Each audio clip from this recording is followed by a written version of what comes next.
And hello, everyone, and welcome to Rich Sports Talk. Thank you so much for joining us here on the program today. Love all the support we've been getting in the last couple of days.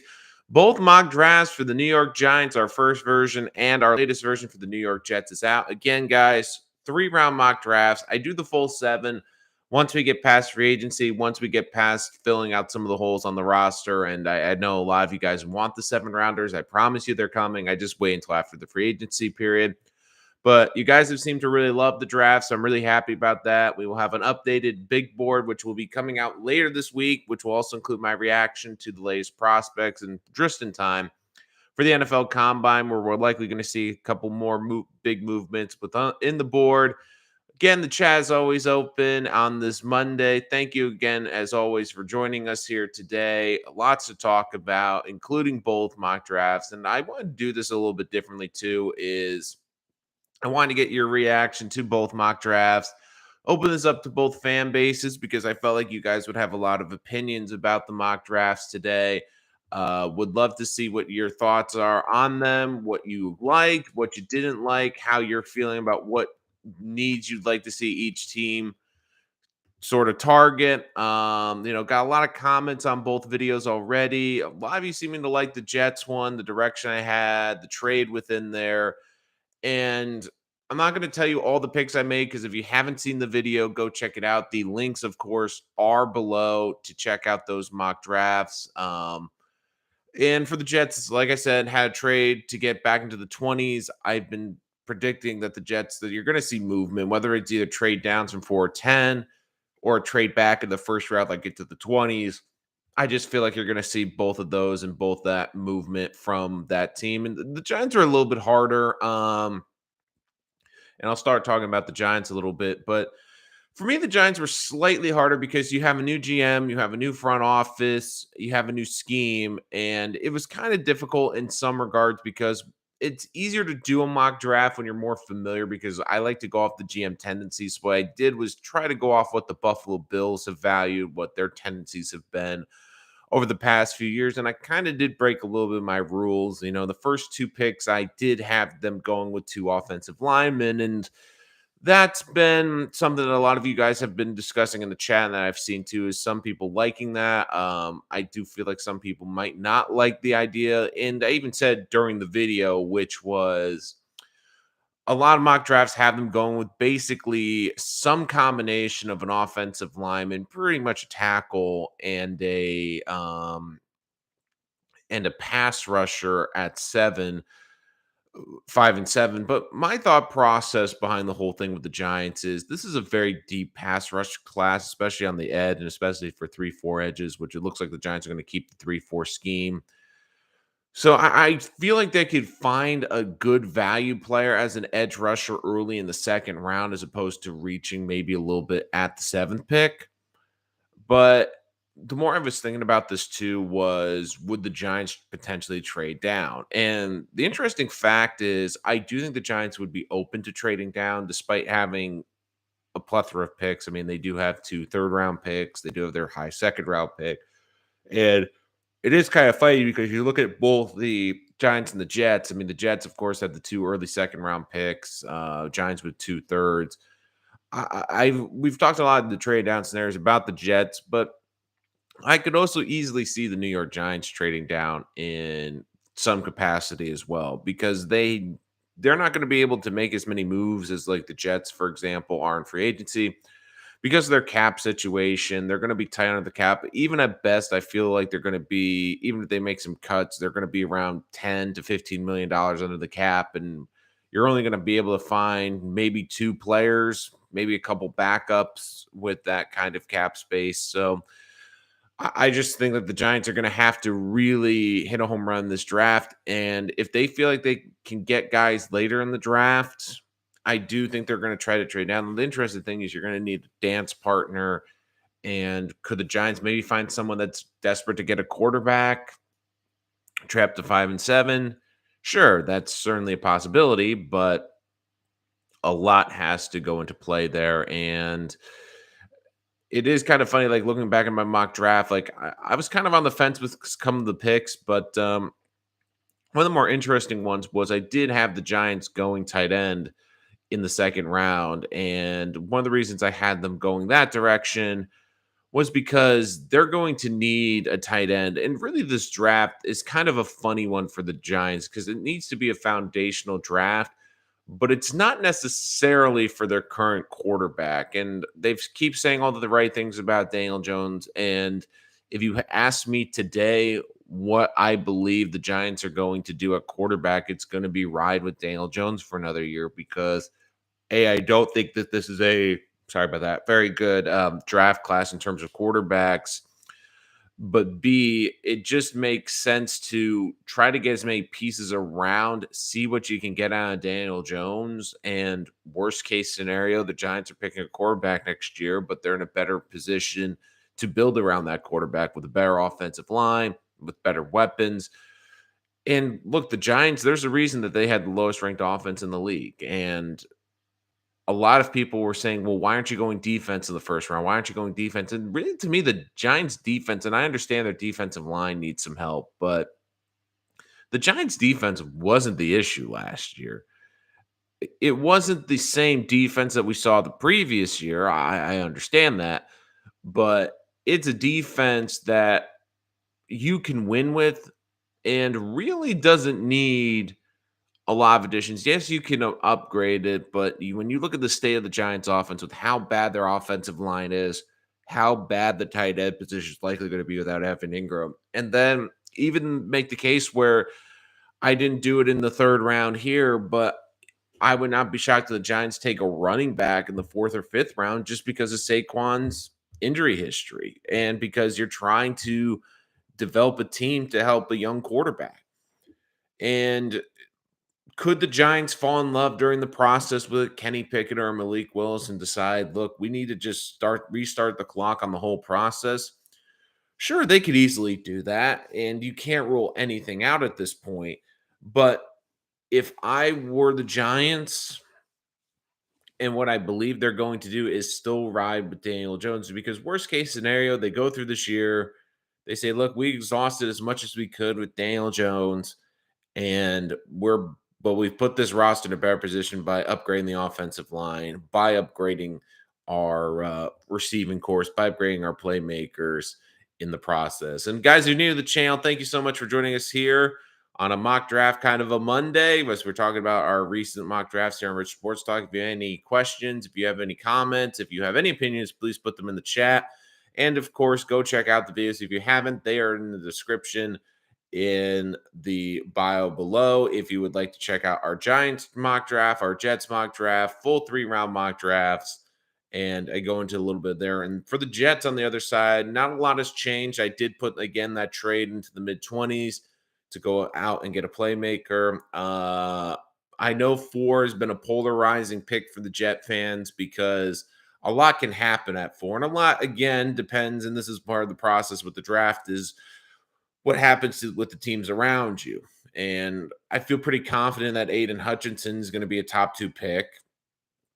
The big question is if Kayvon Thibodeau is sitting there at 4, are the Jets going to pass on him with some of the reports that have come out? In my opinion is if Kayvon Thibodeau is sitting there at 4, when we're talking about arguably one of the top 2 players in the entire draft, or arguably one of the physically most talented players in the draft, I just cannot see a scenario where the Jets pass on Kayvon Thibodeau. The only situation I see is by some chance he's sitting there at 4 and the team all of a sudden gives you a crazy offer to come up and gives the Jets multiple picks, and the Jets feel confident in this edge class that they can find a good edge or 2 later in the draft and that this helps fill more holes.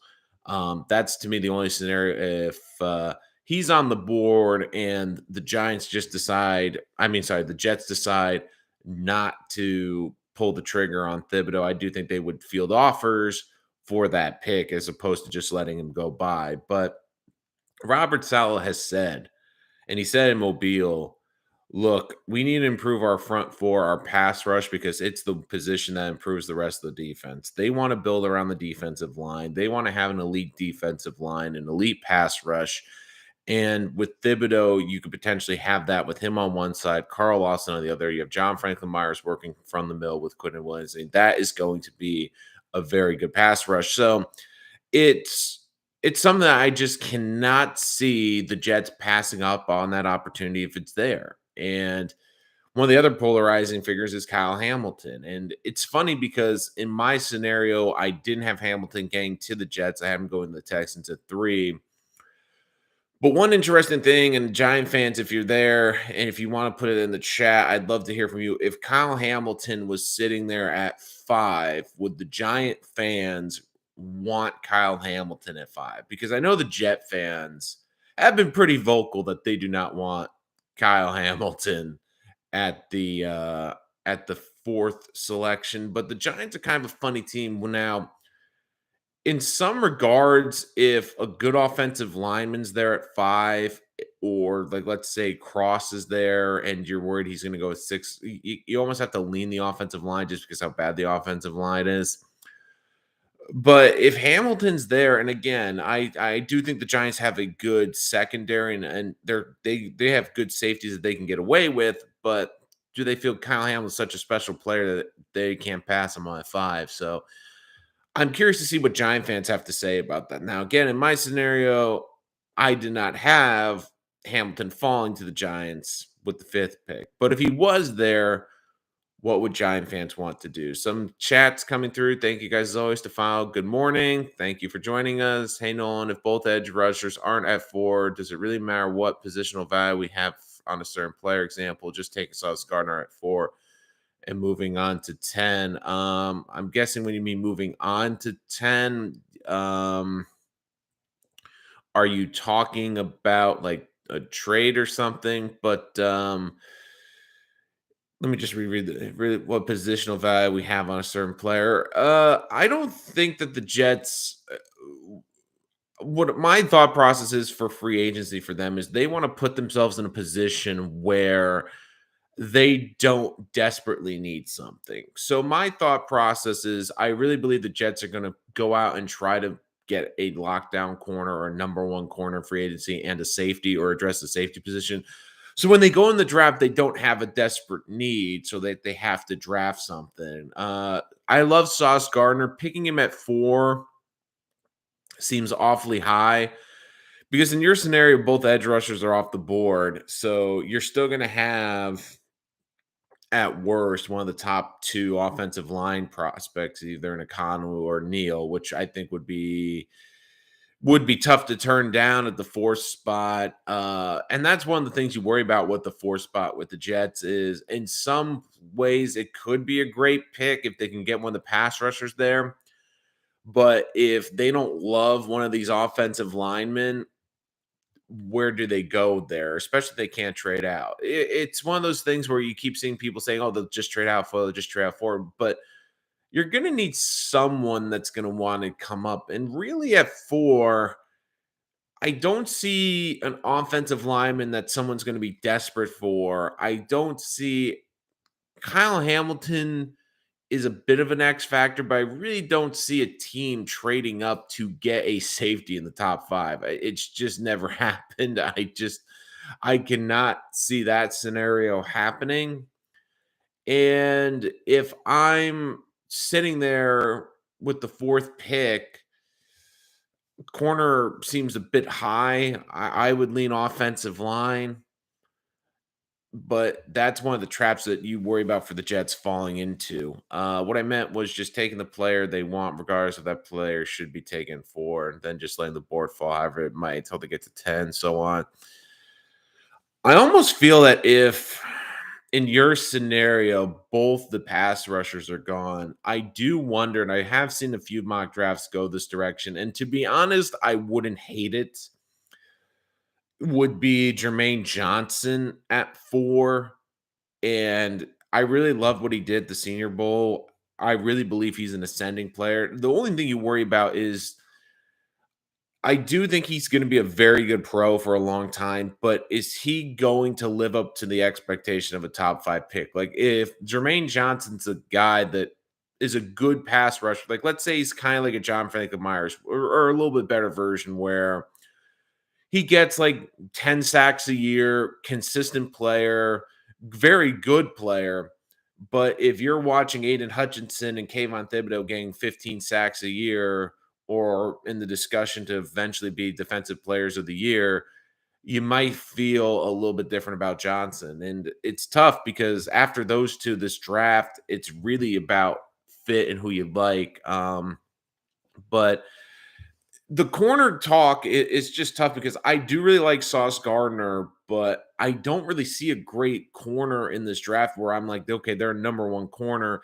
And even so, the biggest problem with the cornerback position is it's a position that takes time. It's a position where you need to really develop. It takes about 2 years to really get comfortable. And for Joe Douglas and for Robert Sala, they don't really have that luxury because if this team's bad next year, and when I mean bad, like another 4 or 5 win team, I mean, there's a chance they're gone. So I don't think they're going to risk their future on a player that they're hoping will be a good player within 2 years or being a project. So I don't see them taking a corner really in the top 10.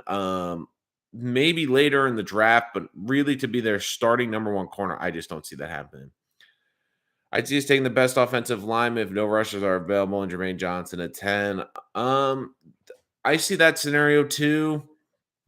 The one interesting fact is because the one nice thing about the Jets doing the Senior Bowl is they've gotten a lot of hands on with these prospects, and a lot of it's going to come down to the chatter is do the Jets feel comfortable? Like in my situation, I had them going with Penning at 10, which seems a bit high for him, but if they really love him, and they love the versatility. That could be someone they're looking at 10, and they might be thinking to themselves, "Well, we there's a chance Jermaine Johnson's not going to make it to us at 10 because teams need pass rush, and maybe the Giants take him, maybe Carolina somehow takes him, but there could be a chance that Johnson isn't there. But they could feel confident that look, at least a good offensive lineman, whether it's Linderbaum, whether it's Penning." There's a better chance for an offensive lineman that they really like sitting there at 10. So that's part of the game they have to play too. If they really love Trevor Penning and they feel like he's got a tremendous attitude that's going to help this team and they feel he's going to really because I don't see a scenario where he goes in the top 10. Johnson's a little bit of a stretch too, but if I had to guess because of how many pass rushers and the need for pass rushers, there's a chance Johnson could easily go in the top 10. Penning, like I said, is probably I'd feel more comfortable picking him in the late teens. But if the Jets really fall in love with him, and all indications was Joe Douglas was smitten with him at the Senior Bowl, then that's someone I do think the Jets have to keep an eye on. But don't forget too, one of the other scenarios with the 10th pick that I've been seeing, and I do think it has to be in play, is a team like the Steelers coming up to get a quarterback. Because in this draft class, I don't see these teams feeling comfortable taking a kid in the top 5, but taking a kid in the top 10 where the wage is even lower, where we've gotten to the point where no quarterbacks maybe are off the board, that they have to make sure they go and get their guy. And I laugh because I saw one trade scenario where it was like the Jets just trade their first, they get a 1 and a 3 for the 10th pick. And I'm like, that seems awfully low because you saw what the price was last year for Justin Fields. And I understand that even Mac Jones is on the board. Justin Fields is a better prospect. But if a team really wants a quarterback, I do think that what the Jets are going to be looking for with the 10th pick is a future first rounder to trade back with a current first rounder but also get a third rounder. And that would be ideal too, because the Jets can then get a player into the teens or the 20s. They still have ammo to go back into the first round and maybe get a third player in the first round. But at that scenario, then all of a sudden, if the Jets made that kind of a trade, the Jets would have two firsts, two thirds, two thirds, and then two fourths at that point. And that would give them a lot of wiggle room to move up, move around. So that's a scenario I also think the Jets would look into as well. Johnson had a great Senior Bowl. I can only see Penning being drafted if we trade back in later the first round. Uh, it also depends, Stefano, where the offensive lineman goes. If there's a run on offensive lineman, especially early, then maybe pushes Penning up the board. But there's also been drafts, and it's not just the Jets, but we've seen teams do this too, where they will seemingly overdraft a guy, but if they fall in love with the guy and they are confident and it works out, then I don't think people will look back on the draft. I mean, during the draft and in the days afterward, we'll judge where these guys are going. But if the Jets, for example, took Penning at 10, and if Becton continues to have injury problems, but Penning becomes a great tackle and has a great attitude on this offensive line and becomes a perennial starter and potentially a Pro Bowler, people are not going to remember where he was drafted. And like I still use the great example where don't necessarily like I understand I have an idea, especially with my big board, but teams, if they really love a guy and are confident in a guy, don't worry what people are going to have to say. To me, one of the greatest examples is Travis Frederick with the Cowboys, because I remember when he was taken in the first round, people were killing the Cowboys, going, "What the heck are you doing? Like, this is a third or fourth round center, and you're drafting him in the first round. I mean, you guys look like a bunch of idiots." And then Frederick became arguably one of the top three centers in the NFL for over a decade. And you can make the case, I don't believe he is, but you can make an argument that he was a Hall of Fame caliber player. I don't see him as a Hall of Famer, but he could be in that discussion. That's how good of a player he was. And at the time, everyone, including myself, was a bit critical. Like, well, why would you take a guy now instead of getting him where you think you could get him? And the same thing with Penning. The Jets might feel that Penning is more of a 15 to 25 player. But if they feel if they trade back, there's a good chance he's gone, then they're going to have to make a move and be happy with that. Any expectations or bold takes for certain players at the combine? Great question. I'm really excited to see some of the really good athletic players. And for me, I look at more the workouts are more important than the combine.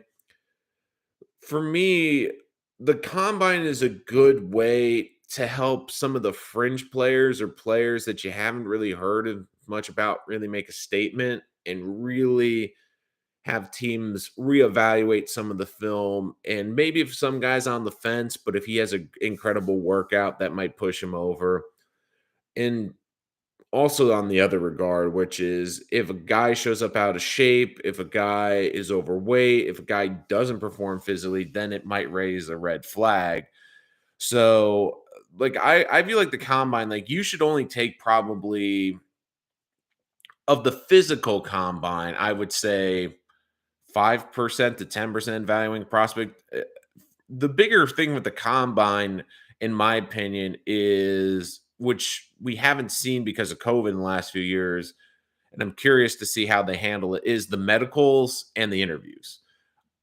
I believe that those are much more important than just seeing what they can run on the 40, what they can do in the bench press. And those are all important. I mean, they're all component, but if I was to evaluate it, I want to see how a kid does in the interview room. And the Jets have unfortunately uh made have not had a good situation. And maybe you can draw me. I'm just drawing a blank here. I'm trying to remember who was the edge of the Jets drafted out of Florida. I know who it is.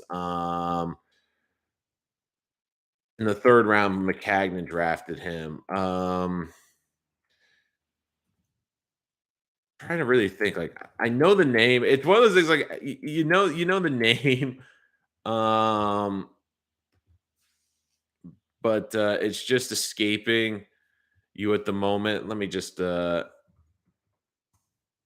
just gonna look this up really quickly because I know it's gonna bother me. It was a recent player too, because I know he's on a couple of the practice squads, not Shepard, there we go, Jakai Polite, that's who it was unfortunately in Indy. Yep. Thanks, guys, for polite. Appreciate that, guys. But I remember Jakai Polite. Like one of the things was teams were taking him off boards because of how bad the interview was, and unfortunately, McCagnon didn't get that message. But uh, that just shows you like the interview is important because it shows how you interact with people, how you are able to deal with pressure.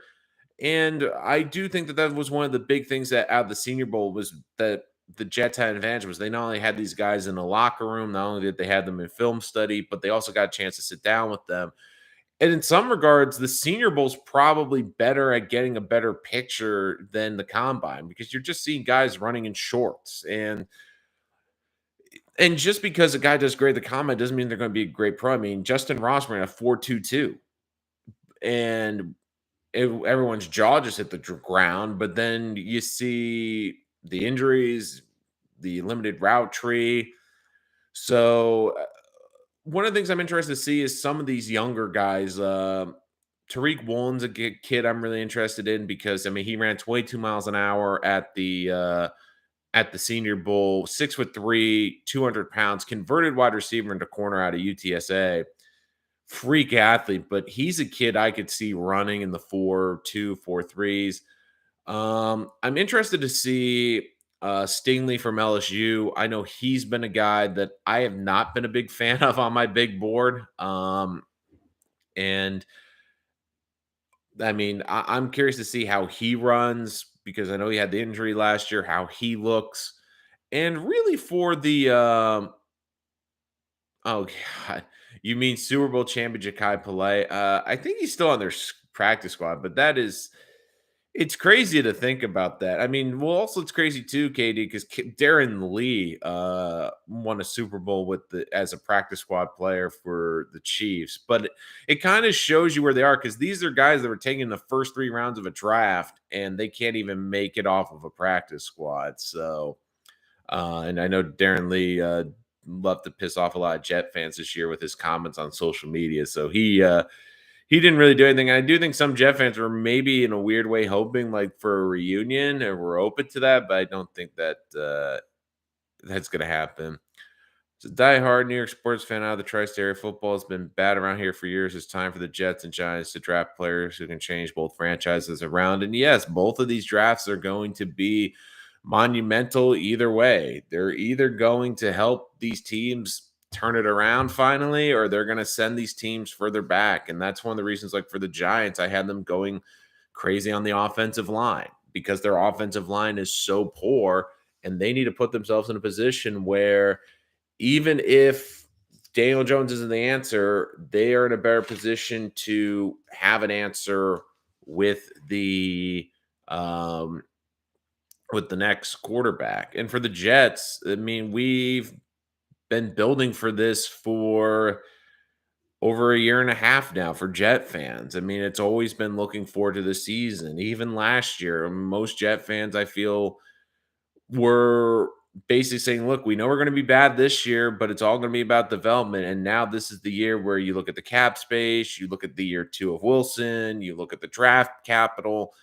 This is going to be a big draft. And it kind of is unfortunate for both these teams, too, because this isn't a great draft, unfortunately. I mean, this is a good draft. And one of the nice things which helps both teams is there's a lot of good depth. Like there's going to be a lot of good players in the second and third round, but there isn't like last year where you had 3 or 4 elite wide receivers that you knew were going to make an impact day one available. There isn't like there's good pass rushers in this draft, but after the first two, there is a big drop off comparatively.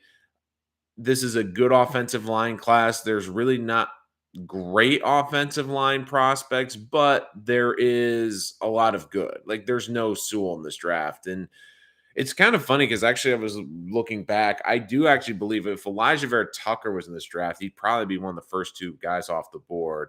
Um, have you ever been to an NFL draft before? I've worked the production on an NFL draft, but I've been to the Jets draft parties. So if that counts, then yes, but not physically on site. But it's also been tough to with COVID. I know they've really restricted the access. Although this year I think all the access is off. But yeah, if Dan Fellenfer wants to invite me to the draft, I will definitely have to go. I mean, I'm always watching the event. I'm always a huge fan of the event, and I do especially love talking about the prospects. I do love doing all this research, all this homework, all this film study on these kids. To me, that's really one of the fun aspects of doing this, and it's something that I've always really, really enjoyed. Let's see. Any other questions? Where are you doing this live stream from? It looks like you're doing it at your own home. I am doing it at my own home. uh, so I am doing this at my home. I'm trying to hopefully eventually we'll get a studio, but that's something that's hopefully in the works in the near future. I don't know, and plus it also helps too. I mean, the way the world has changed the last 2 years. I mean, it's pretty much acceptable to do work from home, which is nice. Means I save on the commute. I don't know why, but I really want to see if Joe Douglas can pull off a trade for a proven player worth one of our first round picks. And realistically, I believe you thinking the 10th pick. It'll be interesting. I do think we'll have to see what receivers can potentially come on the market. I do think that they are definitely going to be looking. Calvin Ridley is definitely someone to keep an eye on, especially if the mental health checks out. But that's the other interesting thing with both these teams is they do have the ammo to go out and make a trade. Now the Jets are in a different position than the Giants. Giants don't have the cap space, and the Giants really at this point could they go and get an elite playmaker? Sure, but I'm not sure if that's gonna. They just have so many holes on the offensive line that to me it just doesn't make sense to give up those premium picks for the Jets, like you're just looking for a proven number one to help Zach Wilson, and if you can't do it via the free agency, I do believe that that will definitely come within to play within the trade market. But I know the name Ridley's been thrown around a lot. I don't think DK Metcalf's going to hit the market. I mean, there's a lot of receivers. I mean, by the time we get through this. We will see what will happen. But let's see. Jets have the longest playoff drought. Giants was in the playoffs in 2016 when they got below the Packers. Yep, the whole love boat game. I remember that. I mean, I still think that they're I think you can make the case they're cursed by that Miami picture on the boat because I do think they actually have the worst record in football since that picture was taken. So not the best optics, although Odell Beckham got his Super Bowl. So, I mean, at least someone in that picture is doing pretty well. But again, guys, thank you so much for joining us. If you guys are Jets or Giants fans or just love NFL draft content, make sure you subscribe. If you know fans that would love to be part of our community, make sure to tell them to subscribe. And look, like we do a lot within the community page. We do a lot of polls. We ask you what you guys would like to see, what you guys want to view as content. Like I even asked like what videos you'd want earlier. I remember last week I asked you, do you want a reaction to a mock draft or Zach Wilson's progression?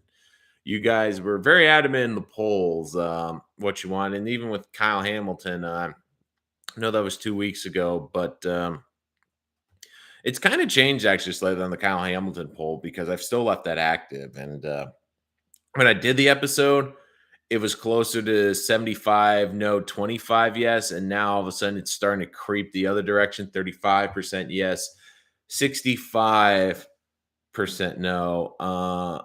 So, but yeah, it's definitely something that I really love doing, and I really appreciate all the love and support that you guys have given me over the last couple of years, and especially helping us to grow this community. But any questions about the Giants draft, the Jets draft, make sure you put that in the comments. Again, thank you for helping me out with Jakai Polite. Like I knew it because I've done a top 10 list of the worst Jets draft picks over the last decade, and he's near the top. And for some reason, like that has to be one of the most annoying things. Maybe it's just Monday, but you know the player, like you're like, I know the player, I'm seeing the player, I'm seeing the number, I'm seeing everything. Like for some reason, the name is just escaping me. So really hope after this combine, some QB process makes a case for top 5 or 10. Well, Stefano, you're not gonna love me because my original big board, a little bit of a spoiler here, which is coming out this week on richsportstalk.com. In the first big board, I had 3 QBs in the top 50, including an extra one at 51, just to give a little bit of love to a certain quarterback. But after the Senior Bowl and after I've seen a lot of these players play really well and really start to rise, I have one quarterback in my top 50 right now. Now, a lot of people might be saying that seems a little bit crazy, but when I look at the amount of pass rushers, offensive linemen, and defensive linemen, and even now extend some of the corners really pushing their way and really performing well. And then I saw the quarterbacks in Mobile. It was tough. And you heard it from a lot of coaches and scouts in the area that Kenny Pickett was the best one in the room of all these quarterbacks and was the only one that really stood out in the room. But when I watched Pickett on the field, I was expecting a lot more, to be honest with you. And I get that this isn't ideal. It's not working with receivers that they know. It's kind of getting thrown into a game plan. But I didn't see anything on Pickett. Like, he looked a lot like Desmond Ryder. Like, I just really didn't see him really differentiate himself. And I really thought that Pickett had the most to gain out of the Senior Bowl because he was kind of that rising quarterback prospect that we were starting to see and starting to get a murmur on. And for personally, I didn't get what the hype was. But then all of a sudden, he goes out to the Senior Bowl and just doesn't play well, had accuracy issues. And I just did not love the way he went out there and performed. And really, the only guy in my top 50, and he's still my number one quarterback, is Malik Willis. Because if I'm taking a quarterback in the first round, there has to be something that he does that makes him stand out. Last year, Trevor Lawrence, the size, the arm, like the whole package. Like if you were creating a quarterback almost on Madden, like that's what a quarterback would look like. Zach Wilson, it was the arm. Justin Fields was the athleticism. Trey Lance, it was also the arm. He had an unbelievable arm that he could show off, and the athleticism with Wilson. I mean, both are kind of the same, but Wilson had more of the more experienced gameplay. And then you had even Mac Jones, who was a very accurate quarterback. This year, like Malik Willis is the only one I really see that has elite skill, and it's his athleticism. I mean, you saw in the Senior Bowl game where you saw the elusiveness, his ability to get out of pressure, the ability to get out of the pocket. And really, to me, that's going to help him in the long run because while he's learning a playbook, while he's can work on his accuracy, he can survive in the NFL because he can make plays with his legs. And these other guys, like Pickett's a good athlete, but he's not Malik Willis athlete. So I just was very underwhelmed at the quarterbacks. But here's the thing: there's going to be a lot of teams that need quarterbacks, and it's going to be wild to see the trade market. I do believe Deshaun gets moved this offseason, even with all the package. I don't see Aaron moving. I don't see Russell moving, but I do see like a Jimmy Garoppolo moving. You might even see like a surprising young backup quarterback maybe get an opportunity somewhere just because the team's so desperate. But and again, when we get closer to the draft, we always say this. Like even last year, we're saying, "Oh, there might be, three guys that go in the top 15 last year," and then we get three. Then all of a sudden, by the time we're a month out, it's like, well, we could get three quarterbacks in the first three picks. So that always tends to change what happens during the process. So I just don't really love any of these quarterbacks, to be honest with you. I'm not trying to. Uh, I'm not just saying this just to get clicks. I'm not just saying this because I, I hope I'm wrong. I hope some of these kids go out there and prove me wrong. But as of now, and at this way through the process in the film, I just don't see anyone that's just really wowing me. There's some guys that like Desmond Ryder. This draft to me feels like these are guys that should go in the second round, sit for a year, and by the time they learn the playbook, maybe they'll be good quarterbacks because they just don't have the talent from day one to overcome not understanding the playbook. And we even saw last year with Zach Wilson, Trevor Lawrence. These guys had incredible talent, but they were in bad situations trying to learn on the fly. And I look at these kids in this draft, and I just don't see them. I just see them drowning basically because they're trying to learn a playbook, they're trying to survive, and they just don't have something that really makes them stick out. Let's see. Tim Rooney, sorry, not Tom. Tim Rooney. Who's the sleeper receiver of this draft? Well, going back to the Senior Bowl, I really love Christian Watson, their senior out of North Dakota State, and it was tough because don't forget he was in a tough situation too. He kind of reminds me of Travis Jones a little bit from the Yukon, the nose tackle, where both their seasons the year before were limited. Travis Jones didn't play at all because of COVID with the Yukon's program. North Dakota State famously only had the one game for Trey Lance. So the film on them was really limited, and you saw his numbers go down.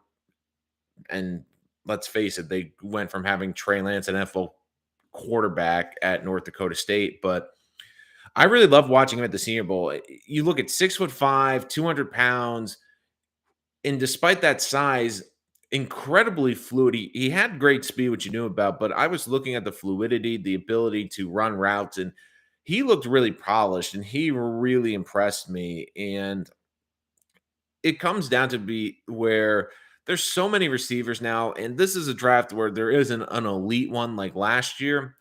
But there's still going to be a lot of very good receivers, and especially in the second or third round. If you're a team like the Jets or maybe even the Giants, who might consider receiver, I have the opinion that you can still get a very good receiver in the second or third round, and you're not having that big of a drop off compared to if you're drafting an offensive lineman or pass rushers rounds 1 through 2 or 3. So, but he's one I really love, the size, the ability to move, the ability to make catches. And you saw at the Senior Bowl, he was probably the most consistent wide receiver and actually made a great catch in the game. I believe Kenny Pickett was throwing to him, if I'm not mistaken, where Pickett dropped back, had him open on a slant, threw it behind him, but Watson made a great adjustment to go back on the ball, make the catch, and was able to still convert the first down. But he was someone I really loved in terms of his size and ability, and he seems like he could fit in any scheme. But I know a lot of Jet fans, especially, want to see a receiver at 10, but I really feel like you can almost get a guy at 36 or 38 where you're not getting that much of a difference, like Dotson from Penn State. Although Dotson would be tough because he's a smaller receiver, reminds me of a lot of what Elijah Moore is. Elijah Moore, I feel, is a better prospect coming out, but you already have Elijah in the slot. Chris Olave is someone I really love from Ohio State. And we keep hearing all the love for his teammate. We keep hearing all the love for Williams from Alabama. We keep hearing Traylon Burks. We keep hearing about London. And I just keep watching the tape, and I'm just like, Olave just can do everything. And he's 6'1". He's not huge, but he's got enough size, great route runner, and he's someone that one stat that jumps out, he had a touchdown every 4.2 catches, and he set the Ohio State receiving record for touchdowns in his career. I mean, you look at the company of Ohio State and the players that have gone through that program, it's like, okay, and he he leads in touchdowns. I'd say he's a pretty good player. Um, Sing Inside 2020. I believe I said that right. Sig Sinside. I hope I said that right. If I said it wrong, I apologize. Would Kayvon Thibodeau complete our defensive line? Yes and no. I believe he would fill the need for a great edge rusher, but don't be surprised the Jets are still going to make moves on the defensive line because Robert Saleh has said that that's going to be the strength of the defense. And you look at the 49ers, one of the reasons they've been so successful is they've had so much depth. So if a really good defensive lineman or pass rusher sitting there in the third or fourth round, don't be surprised if the Jets go that direction. Even in free agency, I would not be shocked if this team's looking at like a veteran edge rusher. Like even if they can get like a Dante Fowler on a 1-year deal that's not a terrible cap hit, and that's another pass rush that they could add. Don't be surprised they had tried to have players like Sheldon Rankins, where you saw a good defensive tackle with a bit of a pass rush that they were able to get for a decent deal. And you look what the Bengals did. I mean, the Bengals got a lot of those free agents, and it wasn't even the high. And Hendrickson obviously is the high price free agent, but a lot of their defense was guys you saw on day 2, day 3, guys that they gave good money to, were good deals, but were not crazy over the top deals. And I just feel like the Jets are going to still be looking in that regard, and they're going to be looking for depth because one of the reasons the Jets have struggled last year was because of the injuries, especially early in the season when they lost their. I mean, think about it. When by the time you got to week 3, the Jets had lost Carl Lawson, Vinny Curry with the heart issue. They had lost Bryce Huff, who was starting to become a very nice rotational edge piece.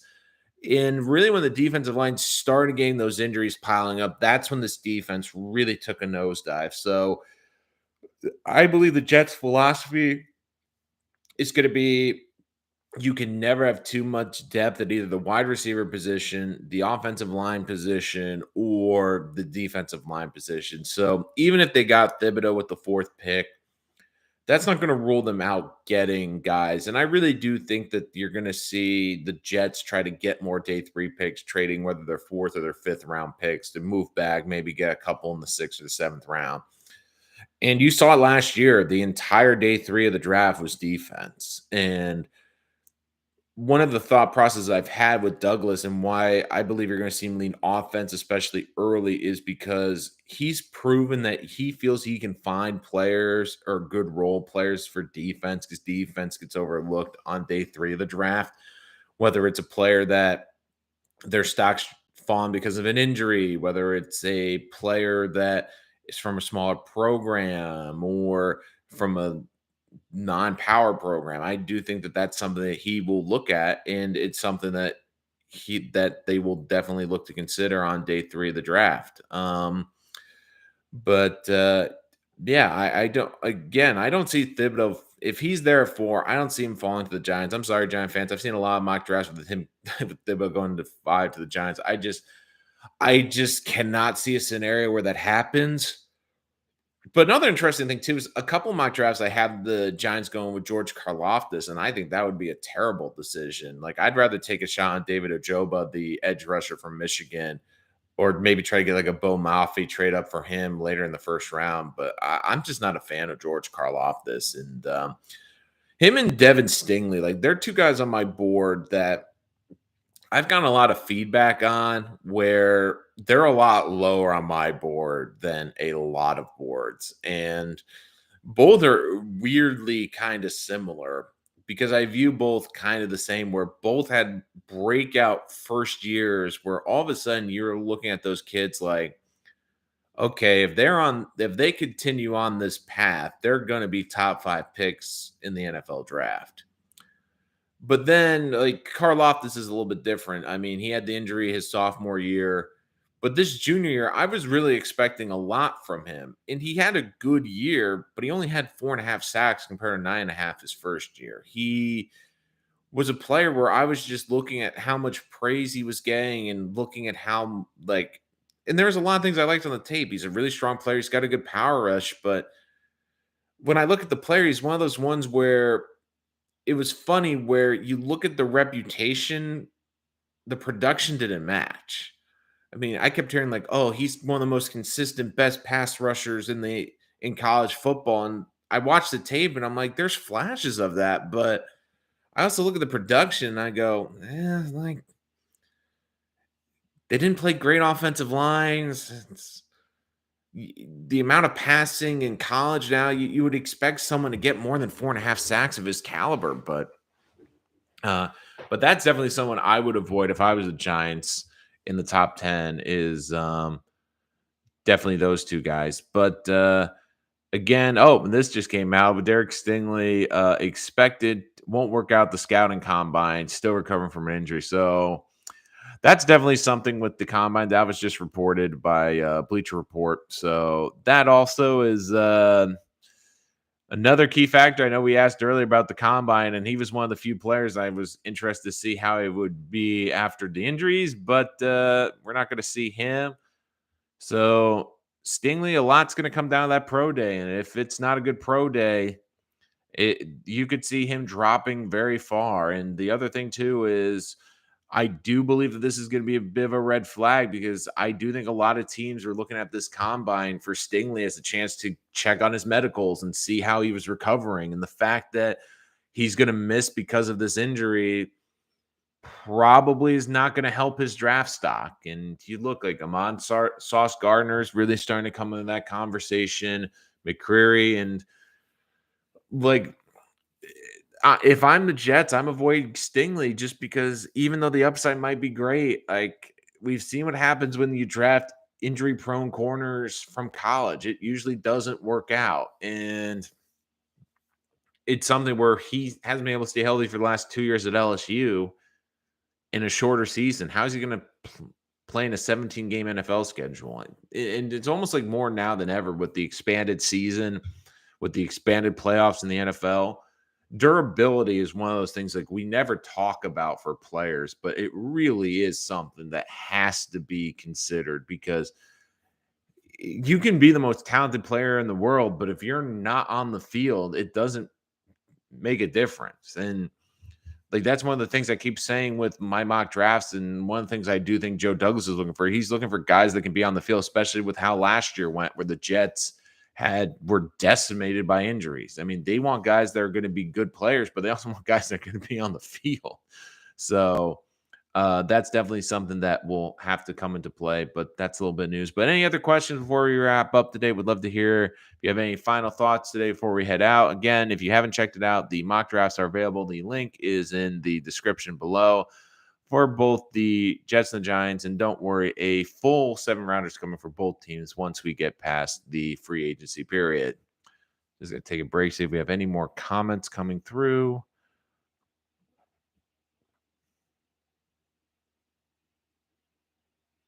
And it looks like we're done for the day, guys. I don't see any more comments coming through. But again, appreciate the feedback. Appreciate you joining us here today on a Monday.